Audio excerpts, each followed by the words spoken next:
درانه کتونکو السلام علیکم. زه محمد همدرد د حق غږ پښتو چینل خبري لنډیز کې ستاسو کوربه د ستاسو پام را اړوم د مهمو خبرونو لنډیز که څه هم د افغانستان حکومت د مسکو او ترکیې په غونډه کې د ګډون پریکړې کړي خو لا یې د ګډون کوونکو پلاوي نوملړ روښانه نه دي. د افغانستان د بهرنیو چارو وزارت وایي چې په دې اړه مشورې روانې دي او وروستۍ پریکړه نه ده شوې.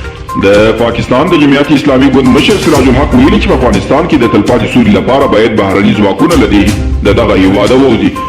نوموړي دا څرګندونې په لاهور کې د حزب اسلامي ګوند له مشر ګلبدین حکمتیار سره یوې ګډې خبري ناستې کړې دي. د ملي مصالحې عالي شورا د رهبرۍ څلورمه غونډه ترسره شوې ده. د یادې شورا په خبره په دې ناسته کې د امریکا له لوري د سولې د نوې طرحې او په دې تړاو په سیمه ییزو او نړیواله کچه د ناستو پر جوړېدو خبرې اترې شوې دي. او تېره شپه د پښتون ژغورنې غورځنګ د مشر منظور پښتون پر موټر د پښتونخوا په مانسره سیمه کې برید شوی دی. د پښتون ژغورنې غورځنګ غړي وایي چې په دې برید کې چاته زیان نه دی اوښتی خو د دوی په خبره دا په سپینه جامه کې د ریاستي ادارو د مامورینو کار دی.